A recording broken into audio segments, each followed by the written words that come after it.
Sobat Dinkes, ketemu lagi di podcast Dinkes bersama saya Ratu Fitri. Dan seperti biasa selalu ada informasi dan juga tema-tema baru setiap minggunya. Jangan lupa nih tagline kita, sehat berawal dari saya. Kali ini tema yang cukup menarik dan juga tentunya bisa menjadi tambahan informasi dan juga kesehatan, di mana temanya tuberkulosis dan penanganannya. Selain bisa disaksikan di YouTube channel Dinkes Banten, juga kita live melalui Instagram Dinkes Prof Banten. Ya, kita sapa dulu untuk yang sedang menyaksikan di Instagram Dinkes Provinsi Banten. Langsung saja kita ngobrol-ngobrol dengan narasumber kita yang sudah tidak asing, seru dan selalu aja ada informasi-informasinya. Langsung saja sudah ada Dr. Tri Agus Yuarsa, SPPK Ong Mkesmars. Panjang banget namanya. Sehat dok? Alhamdulillah sehat mbak. Alhamdulillah, kali kedua nih kita ngobrol-ngobrol soal TB ya dok ya. Betul. Nah kali ini kita akan lebih ke penanganannya juga ya dok ya. Penanganannya dan juga ini informasi dan juga sama-sama untuk bisa lebih aware lagi ya dok ya soal kesehatan kita. Karena sebetulnya TB ini bukan hal baru ya dok. Bukan, udah dari zaman baheula ya. Iya. Zaman dulu banget sudah ada. Tapi ini lebih terus berkembang kan karena memang dari dulu ya dok. Jadi kalau istilahnya tuh kayak bermutasi gitu gak sih dok kalau tuberkulosis sendiri? Ya. Pasti bermutasi karena kalau dulu kita sering mendengar ada namanya tuberkulosis, tapi semenjak tahun 2008 itu kita baru melihat apa yang disebut dengan TB resisten. Nah itu kan mutasi. Iya. Ya, yang tadinya sensitif terhadap obat-obat biasa yang kita gunakan, rifampicin, isoniazid, tetambutol, pirasinamid, tapi sekarang sudah berubah menjadi TBRO. Ya, itu mutasi juga. Mutasi lagi. Iya, jadi kita sekarang menyebutkannya adalah TB paru atau TB SO, TB paru atau TB RO. Oke, ini yang terbaru artinya terbaru dari hasil mutasi tadi itu. Jadi kayak istilahnya berkembang. Resisten tuh artinya karena tadinya nggak patuh ya dok ya, nggak disiplin konsumsi obatnya. Salah satunya itu. Akhirnya dia resisten. Akhirnya jadi berkembang. Oke, sebelum kita jauh lebih dalam nih soal mutasi dan juga yang saat ini berkembang. Tapi kalau di Indonesia sendiri nih dok, ini kan dari tahun sudah lama banget ya dok. Perkembangan tuberkulosis di Indonesia termasuk di Banten ini seperti apa sih dok? Termasuk yang cepat banget, kemudian lama juga penyembuhannya atau seperti apa sih dok? Ya kalau dikatakan bagaimana, kita harus lihat di dunia dulu ya. Di dunia kita semenjak tahun 2023, 2022 lah kalau nggak salah itu, kita udah jadi nomor 2.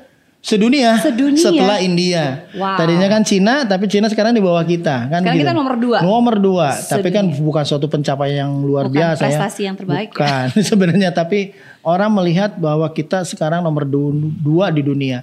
Itu kalau kita bicara dunia. Tapi kalau kemudian kita bicara Provinsi Banten, ya Provinsi Banten kalau kita lihat dari data-data, ya kita punya namanya data ISTB ya. Jadi apa itu pencatatan ya standar informasi tuberkulosis. Banten itu ya disebut jelek banget ya enggak, disebut bagus juga enggak. Tengah-tengah ya, masih tengah-tengah lah, masih moderate lah ya. Karena beban TB di Banten juga masih cukup tinggi sih. Pencapaiannya itu belum nyampe 90% lah, 80 sekian lah gitu. Jadi kita masih harus berjuang, harus berusaha supaya Banten ini ya juga tidak dikatakan provinsi dengan kasus TB yang terbanyak kan begitu. Tapi kalau ngomongin tadi ya di dunia aja ini urutan nomor 2 Indonesia. Artinya kalau untuk ke zero TB itu memang masih jauh banget ya dok. Jauh walaupun kita selalu mengatakan di tahun 2030 kan eliminasi tuh. Iya. Ya kan kita berharap kan zero lah ya. Tetapi atau minimal atas ya. Iya betul. Jadi minimal kita tidak ini banget lah. Saya pikir seperti itu.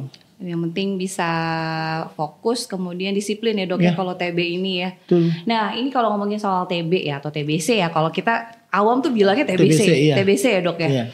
Ini kan lebih identik tuh kayak wah batuk-batuk TBC nih, nggak sembuh-sembuh nih. Ada yang bilang TB paru dan lain-lain. Sebenarnya tuh satu sebutan TBC saja sudah mengcover keseluruhan gak sih dok? Oh enggak dong. Karena kan kalau kita bilang TBC itu kan tentunya orang rata itu adalah mengenai parunya. Tetapi kan TBC juga ada di luar paru. ya. Misalnya apa tadi di kelenjar, di tulang belakang ya. Kemudian maaf di alat reproduksi kan ada gitu. Juga di situ. Ada. Ya, kemudian juga misalnya juga di apa kita bilang urogenital, artinya apa? Saluran kemih dan juga pembuangan juga ada semuanya. Nggak mesti harus di paru-paru ya, Dok? Tidak, cuman orang selalu memahaminya TBC itu ya di paru kan begitu. Tetapi banyak kalau kita di lapangan kasus-kasus di luar paru pun banyak, itu seperti itu. Tapi gejala umumnya pasti batuk ya, Dok? Gejala umum batuk itu kalau memang organ parunya yang terkena.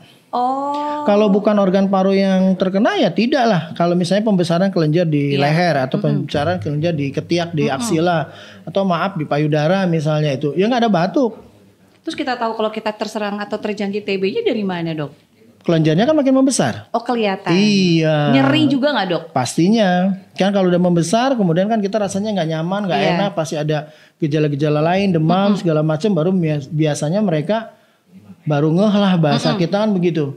Ya, malah kalau di rumah sakit itu kok dia sampai apa ya, buffalo gitu, gede gitu. Kayak gondongan gitu, Dok. Iya. Dia pikir awalnya mungkin biasa, padahal ternyata kan itu TB.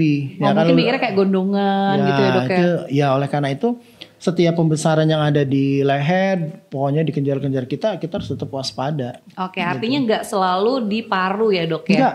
Dan makanya tidak kita selalu batuk, katakan gitu ya? TB itu kan TB paru dan TB di luar paru kan. Iya, oke, artinya ini harus ada screening mungkin kalau ada yang positif ya, Dok ya, mungkin orang keluarga terdekat yang satu rumah biasanya. Betul. Jadi ketika salah satu anggota keluarga yang terkena TB, terutama bagi mereka yang ditegakkan diagnosisnya dengan pemeriksaan dahak positif, itu anggota keluarga wajib dilakukan screening. Harus tes apakah positif atau enggak gitu ya. Artinya kan kita tanya nih ada keluhan atau tidak ya, kemudian dari pemeriksaan lain gitu loh. Apalagi kalau misalnya di dalam satu rumah itu ya yang tinggalnya lebih dari 2-3 orang kan. Itu seperti itu, ditambah ya mungkin rumahnya lah ya, luasnya dan lain sebagainya. Iya. Tahu nggak, Dok, 4L? Apa tuh? Selonjor. Lo lagi. Iya. Jadi kalau seperti itu kan potensial untuk tertularnya itu jauh lebih besar. Betul. Nah, ini orang-orang yang boleh dikatakan screening ini penting sekali. Jadi bukan arti aku nggak batuk kok. Enggak. Artinya gue nggak terjangkit TB. Nah iya. Gitu ya. Ya karena pernah ditanyakan kepada saya, Dok saya hidup udah baik loh, udah bersih loh, gitu ya. Saya makan udah cukup terjaga gitu. Kok saya bisa kena sih kan gitu kan? Nah kalau kita ingin mencari kenapa bisa kena sih gitu, saya sering katakan, ibu sering makan di luar nggak? Atau ibu sering jajan di luar nggak? Ya itu makan kita udah sering, Dok. Nah kalau sering pernah nggak ibu bertanya, misalnya katakanlah ibu datang ke restoran atau kemana, emang mau nanya kita ini piring bekas siapa? Nah itu kan kita juga nggak tahu. Ditambah mungkin kita sih merasa sehat, padahal tubuh kita mungkin belum. Benar-benar. Tapi, Dok, emang segampang itu ya penularannya, sampai misalnya tadi ya mungkin alat makan yang nggak bersih, yang kurang steril terus kita gunakan itu otomatis selain droplet aja tapi juga lebih gampang gitu ya, Dok, penularannya? Ya, kalau kita bicara penularan tentunya kalau yang BTA positif ya itu pasti jauh lebih besar dibandingkan yang tidak. Tetapi kan juga tergantung dari daya tahan tubuh kita. Karena sifat dari kuman itu sendiri kan tadi dia itu bisa masuk ke dalam tubuh kita, kemudian dia diam tidak mengadakan reaksi, tetapi ketika kondisi tubuh kita masih kurang baik, gitu itu bangun lagi. Berarti dia kayak istilahnya tidur sementara gitu ya. Itu padahal udah ada di dalam tubuhnya. Itu yang disebut dengan sifat kuman yang Dortmund gitu. Jadi dia diam gitu. Gitu. Ya. Dok, kalau ngomongin soal seberapa penting atau seberapa bahaya sih, kan tadi mungkin ada yang ngerasa kayak nggak kok aku sehat, makanan terjaga, kayaknya nggak mungkin deh kena TB. Tapi kan tadi Indonesia ini urutan kedua tertinggi. Seberapa bahaya sih, Dok, kalau TB ini nggak ditangani segera mungkin dengan cepat, itu seperti apa sih, Dok? Ya kalau kita bicara bahaya ya, tentunya kita akan bicara sosial politik kita, sosial ekonomi kita. Artinya kalau yang sakit lebih banyak dibandingkan yang sehat kan beban. Berarti kita harus merawat mereka, harus mengobati mereka. Itu adalah salah satu syarat. Kenapa? Karena biasanya orang dengan sakit TB itu diidentikan dengan orang yang sosial ekonominya ke bawah. Nah ini kan artinya potensialnya itu jauh lebih besar. Itu. Sedangkan kalau kita lihat rata orang-orang yang terkena penyakit TB itu adalah usia-usia muda atau usia produktif. Nah itu kan menjadi beban juga. Ya seandainya dalam satu keluarga itu kepala keluarganya terkena, kepala keluarganya tidak bekerja kan gitu. Nah akhirnya kan mengganggu semuanya. Ekonomi, kan betul, bukan kesehatan aja betul, ya dok ya. Iya, makanya sebenarnya bukan hanya kesehatan, tapi secara complicated semua juga akan terganggu dalam aktivitas kehidupan. Betul, pasti akan produktivitas menurun. Kemudian juga dari faktor ekonomi juga pastinya juga akan terganggu banget. Jadi otomatis ini memang sudah ada program dari pemerintah ya dok.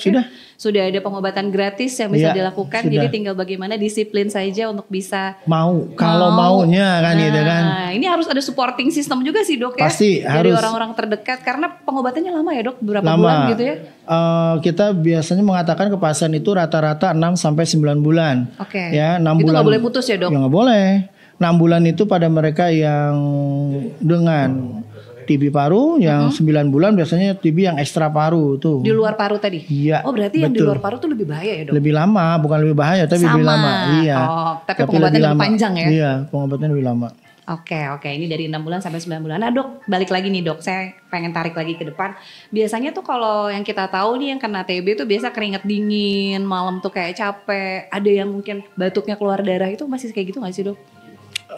Masih ada. Biasanya kan kalau masyarakat itu ketika dia batuk-batuk, ini batuk biasa aja lah. Ada gitu yang bilang batuk 40 hari nih sih gitu ya. Kan banyak yang kayak gitu ya dok. Banyak macam-macam kan orang. Dan orang itu biasanya baru ngeh itu biasanya ketika dia batuk mulai ada darahnya ya. Atau kemudian kok berat badan saya makan biasa nih banyak. Tapi turun ya. Tapi berat badan turun. Nah, itu kan membutuhkan proses lama. Dan rata yang saya tangani di rumah sakit itu mereka itu rata udah 1 bulan atau 1 bulan setengah baru dia datang ke kita gitu loh. Jadi artinya tuh awal-awal mungkin ngerasanya kayak batuk biasa, tapi ternyata kalau didiemin tuh bisa lebih parah karena ya dok. kan kuman tersebut kalau dia ada di dalam paru kan makin lama makin merusak parunya. Benar. Baru ketika dia sudah merasa sesak gitu ya, kok jalan sedikit sesak, batuknya nggak sembuh-sembuh gitu. Ya sudah, itu mungkin kita harus mulai berpikir, walaupun selalu dikatakan kalau batuk lebih dari 2 minggu ya, kemudian ada sesak, ada sedikit demam, harus segera diperiksa sebenarnya ke fasilitas kesehatan terdekat kan seperti itu. Kalau 2 minggu udah minum obat tapi tetap masih belum berkurang gitu ya. Iya betul. Itu berdahak atau kering sih dok biasanya? Biasanya ya tergantung sih, ada yang batuk dahak, ada yang batuk kering. Tergantung ya dok ya. Tergantung. Nah kalau yang TB resisten nih dok, nah ini kan tadi kan pengobatannya ada yang 6 bulan sampai 9 bulan. Nah kalau untuk yang TB resisten ini kan artinya dia nggak disiplin ya untuk konsumsi obat. Akhirnya si obat tuh jadi resisten gitu. Ini yang kayak gimana sih dok? Kalau TB resisten itu biasanya tadi yang seperti dikatakan dia tidak patuh dengan pengobatan akhirnya, atau dia minum obat tidak teratur, sekarang minum tidak, atau ada faktor lain. Nah ini pengobatan pun pada orang yang dengan TB resisten itu jauh lebih lama ya. Walaupun sekarang ada program namanya shot terapi, artinya berharap dalam 9 bulan ya pengobatan TBRO itu berjalan dengan baik, tetapi ini tidak semua bisa melaksanakan program ini. Kalau program yang sudah ada itu masih sekitar 18 sampai 24 bulan pengobatannya. 2 tahun dok. Iya. Itu masih seperti itu, tapi kita sekarang sudah berusaha bahwa jangan terlalu lama nih, minum obat terlalu lama juga membuat orang nggak mau. Pasti bosen gitu ya dok ya. Bosen lah, capek ya. Ini aja kalau kita lihat perkembangan TB resisten, dulu awal-awal kita bicara TB resisten atau dulu lebih dikenal dengan TB MDR, itu dilakukan penyuntikan tiap hari. Nah, tetapi kemudian kita kaji lagi, ternyata penyuntikan yang dilakukan tiap hari itu yang memakan waktu sampai 6 bulan itu ternyata banyak memberikan kerugian buat si pasiennya, karena sakit kan tiap hari harus disuntik hingga pasien banyak keluhan, hingga para expert kita itu yuk obat suntik nggak usah diberikan, hanya obat minum. Cuman kan ini waktunya juga lama gitu loh. Ya, kalau tadi TBSO itu 6 sampai 9 bulan, TBRO itu lebih dari 9 bulan, tetapi kita sekarang untuk tahun-tahun sekarang itu akan diprogramkan yang tadi yang disebut dengan shot terapi cukup 9 bulan.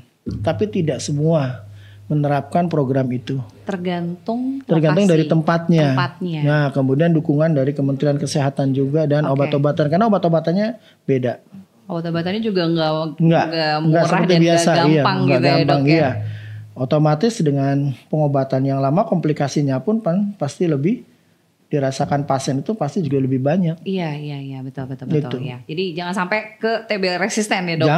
Jangan sampai TB resisten malah lebih panjang dan nggak boleh putus lagi ya. Ini kan cuma tinggal minum ya dok ya. Kalau sebelumnya kan harus suntik tiap hari, kebayang ya setiap malah hari. Malah sekarang kan kita juga ada di atas TB MDR atau di atas TB RO itu ya TB XDR, artinya ya sudah tidak bisa diobati lagi. Artinya seumur hidup tuh virusnya ada di dalam. Dan itu kan yang karena dia sudah ada di kita, yang menularkan jauh lebih besar. Nah itu tadi ya. Itu berarti perkembangan ya dok, dari awalnya mungkin nggak terlalu ini gitu ya. Itu perkembangan kita udah nyampe situ. Dan itu ditemukan juga ya dok ya. Ada yang sampai segitunya. Yang faktor resiko yang gampang tertular nih, siapa aja sih dok biasanya? Ya biasanya kan orang-orang dengan imunokompromis ya, artinya misalnya dia dengan HIV misalnya, dia dengan penyakit gagal ginjal, dia dengan penyakit gula, orang-orang tua gitu kan, termasuk anak-anak gitu ya yang tidak stabil dalam imunnya. Kemudian ya orang-orang ya dikatakan yang kurang menjaga kesehatannya lah gitu. Termasuk resiko tinggi. Anak-anak juga termasuk berarti ya termasuk. Dok ya? Anak-anak pun juga sama ya pengobatannya selama 6 bulan itu ya. Setelah kalau kita sudah patuh disiplin konsumsi obat, itu kalau sudah 6 bulan nanti akan dicek lagi. Biasanya cek itu kan 1, 2, 6, 9, 12 itu.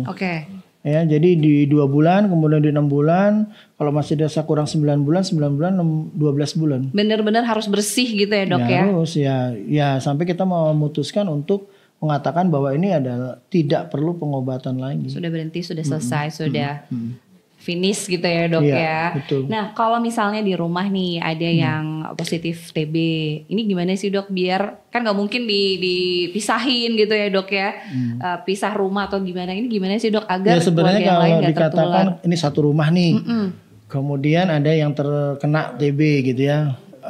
Kalau masih kita tetap berpikir kalau yang dia tegakkan diagnosa TB positif, kerepotan kita nih, rumah kita ini besar apa enggak nih? Kalau kita untuk memisahkan misalnya nih, keluarga kita ada 6 orang nih, kamar cuma ada 3, terus mau dipisahin kemana kan begitu? Ya itu kalau menurut saya sih dilema juga kan begitu kan? Atau kalau bahasa mudahnya sih sebenarnya kalau pada pasien dengan pengobatan 2 minggu penularan sudah mulai berkurang kan gitu. Kalau sudah 2 minggu sudah minggu pengobatan, dia tidak akan menular, dikatakan dia kecil kemungkinan untuk menularkan ke tempat orang lain, gitu kan. Nah, tadi sebenarnya pertanyaannya mudah, jawabannya sulit. Sulitnya kalau menurut saya itu kan kita masing-masing ya gimana kalau saya bilang misalnya tipe rumahnya ya KPR dilematis gitu. Ya dok dilematis. Ya. Jadi kalau kita kucilkan atau kita mau isolasi juga kita tidak punya tempat. Kalaupun kita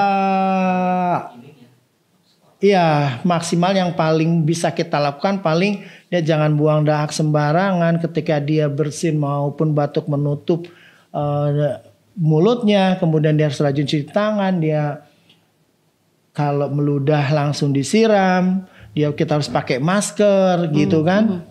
Itu ya. Iya. Karena susah kalau saya jawabnya itu kalau di satu keluarga itu ada yang positif gitu loh. Betul. Dan itu kenapa saya katakan susah karena banyak pasien-pasien saya terus mau gimana dok? Nah gitu. Apalagi kadang-kadang maaf gitu ya kalau suami istri itu. 6 bulan ya dok ya. Dia minimal 2 minggu lah ya minimal ya. Minimal 2 minggu. Kita mau bicara apa nih kan gitu kan? Ya artinya itulah kendala-kendala. Kenapa tadi kalau Mbak Fitri bilang apa ya? Kok dari dulu nggak kelar-kelar sih nih masalah TB? Iya karena banyak faktor sih. Dan penularannya cepat banget ya dok ya? Ya penularan kalau dibilang cepat sebenarnya ada masa inkubasi tentunya kan. Tetapi bukan itunya, tetapi cara penularannya lebih mudah gitu, hanya dengan droplet, kemudian kita berbicara. Dan masalahnya juga satu adalah pasien ini kadang-kadang salah satu diagnosa goldnya itu adalah dari dahak, harusnya kan seperti itu. Kalau dahak positif, nah itu penularan jauh lebih besar dibandingkan mereka yang ketika dilakukan pemeriksaan dahaknya negatif gitu. Iya. Hingga sekarang kita pemeriksaan dahak itu BTA itu kita dikonfirmasi lagi dengan pemeriksaan TCM, tes cepat molekuler. Itu di puskesmas bisa, Dok? Ada puskesmas tapi tidak semua. Tidak semua ya. Iya. Tapi mungkin kalau untuk screening awal yang mau mendeteksi ada, biasanya awal itu bisa ya. Kalau saya lihat ada di beberapa puskesmas kecamatan yang besar itu biasanya ada. Ya. Di beberapa rumah sakit juga ada, tapi tidak semua. Tidak semua, tapi mungkin bisa lebih ini lagi lah itu salah satu usaha daripada Dinas Kesehatan dalam memberikan perlindungan kepada anggota masyarakat. Oke, ini artinya tantangan juga di Provinsi Banten ya, Dok, terkait dengan penanganan dan juga penanganan TB ya. Karena tadi ya seperti yang disampaikan penularannya cepat, kemudian kalau sudah ada positif satu di rumah kan nggak mungkin tadi ya. Artinya ini salah satu tantangan di Banten. Selain itu apalagi sih, Dok, biasanya kalau untuk tadi eliminir TB sendiri di Banten? Ya, kalau kita mengeliminasi TB tentunya kita di kita ini ada jejaring ya. Artinya kita ada kerjasama baik itu jejaring secara eksternal maupun internal. Jadi kalau ini suatu institusi, gimana cara kita melaporkan, bagaimana cara kita memberikan perlindungan, ya kita harus kerjasama di dalamnya gitu loh. Kalau eksternal ya seperti tadi, misalnya apa? Ini kan penyakit masyarakat, di mana ketika masyarakat berkumpul, tentunya penyakit ini mudah ditularkan. Nah, misalnya pada asrama, kemudian pada misalnya kalau kita ini di Banten kan terkenal dengan pondok pesantrennya, misalnya seperti itu ya. Sedangkan sekolah-sekolah. Nah, itu kan salah satu upaya daripada Dinas Kesehatan untuk memberikan perlindungan kepada warganya apa? Supaya ketika misalnya ada orang batuk, kemudian dia diobati tidak ada respon, ya segeralah cari ke fasilitas kesehatan terdekat hingga segera ditegakkan diagnosa gitu. Jadi kalau misalnya sudah positif, otomatis pengobatan 6 bulannya bisa langsung dilakukan ya, Dok ya. Kalau dia misalnya anak santri atau di asrama ya bisa pulangkan dulu kan begitu. Isolasi dulu ya. Dipisahkan dulu. Cuman tadi kembali lagi, hanya kalau ke rumah kemana lagi kan gitu. Iya, artinya balik lagi ke situ ya. Kalau dulu sih dulu kan pernah dengar tuh cerita-cerita dulu ada sanatorium gitu ya. Tempat di mana orang diisolasikan gitu. Tapi sekarang kalau kita mencoba itu sebenarnya bagus juga. Ya, cuman kita harus banyak mempertimbangkan baik buruknya kan. Betul. Tapi sebetulnya kalau yang sedang pengobatan 6 bulan, tadi kan dokter bilang kalau 2 minggu awal sebetulnya untuk penularannya sudah agak lebih berkurang. Betul. Tapi sebetulnya kalau yang 6 bulan tadi dalam masa pengobatan bisa nggak sih beraktivitas normal, menggunakan masker misalnya, tapi masih tetap bisa beraktivitas kerja lain sebagainya? Sebenarnya kalau di Dinas Tenaga Kerja itu pernah saya lupa nomor SK-nya itu ya. Itu sebenarnya orang yang sudah terkena TB kemudian kita obati setelah 2 minggu dia itu bisa bekerja kembali. Oke. Ya, atau lebih aman lagi setelah 2 bulan pengobatan, karena 2 bulan pengobatan itu pada orang TB itu kan adalah fase aktif ya.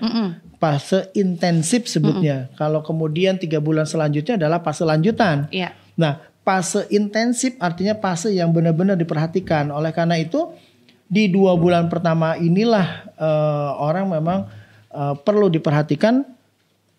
Kalau dia bekerja udah aman. Tapi kalau sudah 6 bulan ya insya Allah lebih aman. Kalau dari hasil pemeriksaan memang tidak ada permasalahan lain. Oke, artinya masih bisa ya setelah tadi pengobatan dulu awal-awal 2 minggu atau sampai 2 bulan. Nah ini kan kalau nggak salah ada vaksin ya, Dok ya, imunisasi TB dan lain sebagainya. Ini kalau sudah vaksin artinya kan meminimalisir resiko kalaupun misalkan terkena tidak terlalu buruk gitu dampaknya. Ini efektif nggak sih, Dok? Sampai saat ini kita sebut masih efektif. Jadi vaksin untuk TBC itu kan kita sebut dengan BCG. Iya. Ya, ini sampai sekarang kan masih jadi program nasional. Karena angka kita juga cukup tinggi. Jadi itu vaksin, benar. Vaksin ini masih menjadikan suatu prioritas dan kita selalu berasumsi bahwa orang yang sudah divaksin kalaupun dia terkena tidak jauh dalam kondisi yang lebih buruk gitu. Yeah. Gitu. Daripada nggak sama sekali vaksin betul, ya. Tapi kalau untuk dewasa udah nggak ada lagi ya dok ya? Nggak ada. Vaksin double booster gitu dok? Nggak ada ya dok? Vaksin basicnya nggak ada booster. Udah pada saat dia masih balita saja. Jadi kalau yang lain tuh nggak ada yang ulang gitu ya dok ya? Booster itu nggak ada ya dok? Ada. Oke. Nah sekarang nih dok, ada inovasi terbaru nggak sih dok? Mungkin di dunia kedokteran, apalagi di TB ini kan sudah dari dulu banget. Ada inovasi terbaru atau program terbaru nggak sih dok untuk penanganan TB sendiri? Kalau inovasi sih kita terus berusaha mencari. Seperti tadi inovasi adalah pengobatan yang 18 sampai 24 bulan, kalau bisa jadi shot terapi 9 bulan. Itu adalah suatu inovasi. Lebih cepat dipotong gitu ya karena masa kan orang waktunya. semakin lama minum obat juga tingkat kegagalan jauh lebih tinggi, kan begitu. Nah kalau kemudian program-program apa yang difokuskan sekarang di tahun 2024 ini, program yang sedang difokuskan adalah mengenai TB laten dan juga adalah TPT. Jadi sekarang nggak asing lagi tuh di telinga kita ya. Sedangkan saya ketika masih mengalami pendidikan di bidang pulmonologi itu sebenarnya udah didengungkan, cuman masih orang anggap itu nggak ada masalah kan gitu. Namanya TB laten. Kenapa disebut TB laten? Sebenarnya TB laten itu adalah orang yang terdiagnosa di dalam tubuhnya itu ada kuman, salah satunya misalnya dengan pemeriksaan mantuk ya, atau pemeriksaan dengan apa ya bahasa kitanya imunoserologi gitu ya. Karena kalau nanti saya bilang nama dagang itu sama saya ini ya. Nah itu positif nih misalnya. Tetapi dari hasil-hasil klinisnya, dari hasil-hasil pemeriksaan penunjang lainnya dia tidak ada masalah. Ini disebut dengan TB laten. Nah TB laten sekarang ini adalah menjadi fokus. Kenapa? Fokusnya adalah bagaimana nih TB laten ini bisa kita segera temukan, kemudian kita amati, atau kita berikan tadi yang disebut dengan TPT. Jadi kalau di antara anggota keluarga, kemudian kita screening melalui mantuk tes, dia positif, kemudian kita scoring yang lainnya. Nah dia yang patut diberikan TPT tuh. Jadi tes pencegahan tuberkulosis. Itu ada sekitar 3 bulan sampai 6 bulan. Sama seperti pengobatan TB juga, cuman hanya obatnya yang berbeda. Obatnya yang beda. Kan pencegahan. Jadi bukan seperti pengobatan TBSO maupun TBRO. Ini pencegahan untuk ini ya. Pencegahan. Artinya tadi yang punya resiko tinggi juga ya dok ya. Oke, apalagi TB laten tadi yang nggak ada nggak ada gejala ya dok. Nggak ada gejala dan ini menjadi tantangan juga nih karena kan banyak yang juga yang ngerasa ini tuh nggak sakit tapi ternyata setelah screening positif ya dok ya. Positif. Oke. Gitu. Nah ini sebetulnya tinggal datang ke puskesmas saja, pengobatannya pun juga di cover oleh pemerintah ya dok. Ada. Dan ini kalau biasanya saat dikasih resep itu berapa lama sih dok? Apa langsung sebulan itu gimana? Enggak sih, kalau kita berikan langsung sebulan nanti kita kan nggak tahu ini cocok nggak dengan obat tersebut. Jadi kita biasanya 2 minggu dulu. 2 minggu.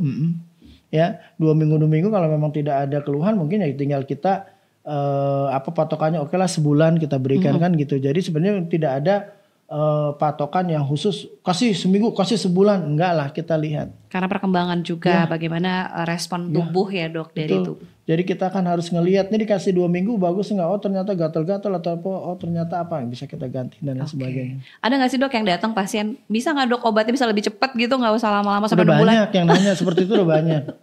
Karena pengobatan 6 bulan kita rata-rata harus jujur bahwa 3 hari pun kita pengobatan udah jenuh ya. Betul. Nah sekarang 6 bulan.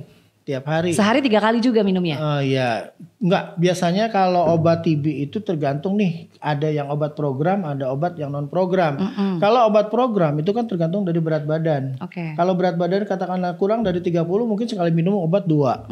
Tapi kan obat 2 harus ada tambahan. Obat satunya lagi artinya apa? Misalnya kita berikan vitamin B6. Kenapa? Karena efek samping dari obat tersebut bisa menimbulkan neuritis atau rasa kesemutan. Nah itu kan berarti harus nambah. Sedangkan berat badan antara 30 misalnya sampai 50 kita kasih 3, 60 sampai 70, 70 sampai 80 atau lebih dari 100 lebih banyak juga.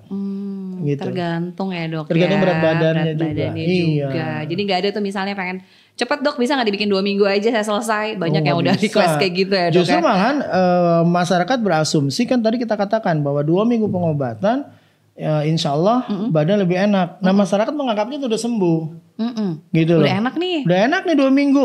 Ya. Stop gitu ya. Dia stop. Tetapi 2 minggu ini ya kalau dia bisa menjaga kondisi badannya mungkin gak jatuh ke kondisi yang lebih kurang baik. Iya. Tapi kalau ternyata dia ya orangnya tidak memperhatikan jorok segala macam lah gitu ya, HBS-nya ininya ya mungkin lama-lama dia dalam kondisi yang kurang bagus. Malah jadi TB resisten tadi ya dok ya. Malah tambah panjang lagi nanti pengobatannya. Oke. Dok, tapi kalau dari pemetaan sendiri ini tersebar di 8 kabupaten kota hampir rata atau memang gimana dok? Hampir rata lah. Hampir rata ya, sama ya dok ya? Ya hampir sama lah semua ya. Jadi kita di Provinsi Banten ini 8 kabupaten kota tentunya kita bisa lihat secara geografis gitu ya. Kalau Tangerang Raya kan jaraknya berdekatan gitu ya.